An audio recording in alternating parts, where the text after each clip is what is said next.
Assalamu alaikum, I'm Aisha and you're watching SAMAA News. Here are today's headlines.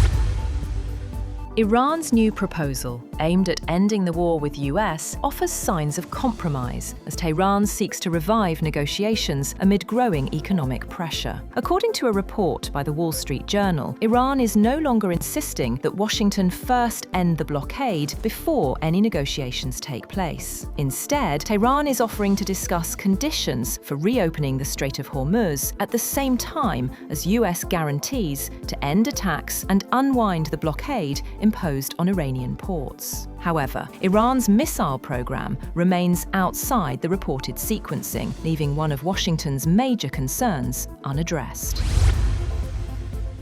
President Donald Trump says he is not satisfied with Iran's latest proposal for peace talks delivered through Pakistani mediators. Speaking at the White House, Trump warned military action remains an option if negotiations fail. To a question, he repeated his prediction that oil and gas prices would fall when the war with Iran ends. He also praised Pakistan, Prime Minister Shehbaz Sharif, and Field Marshal Asim Munir for their mediation efforts. US President Donald Trump has signed an executive order broadening US sanctions against the Cuban government as he seeks to put more pressure on Havana after ousting Venezuela's leader. Two White House officials say the fresh sanctions target people, entities, and affiliates that support the Cuban government's security apparatus or are complicit in corruption or serious human rights violations, as well as agents, officials, or supporters of the government. A copy of the order released by the White House said the sanctions could apply to any foreign person operating in the energy, defense, and related materiel, metals and mining, financial services, or security sector of the Cuban economy, or any other sector of the Cuban economy. The US administration has bypassed congressional review to offer arms sales worth more than $8.6 billion to Israel, Qatar, Kuwait, and the United Arab Emirates. According to the State Department, the proposed sales include advanced precision kill weapon systems, air and missile defense replenishment services, and an integrated battle command system. The latest move appears to be an effort to quell the political fight over whether Congress needed to approve the Iran conflict.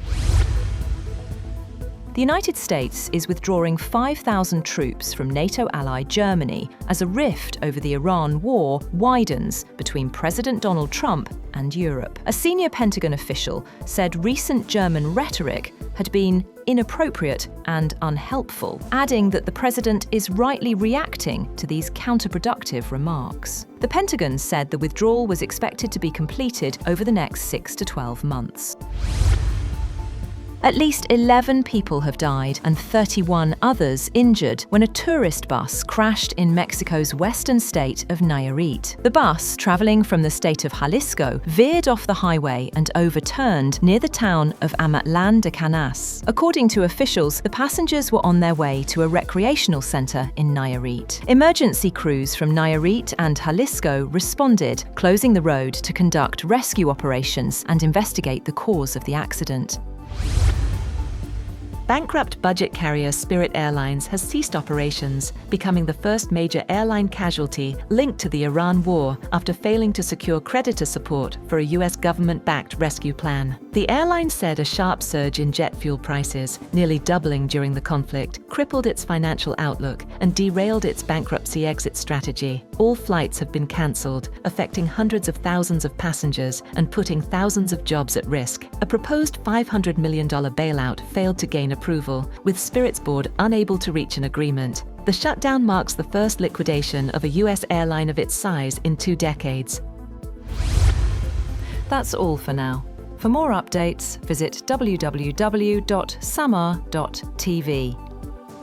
Thank you for watching SAMAA News.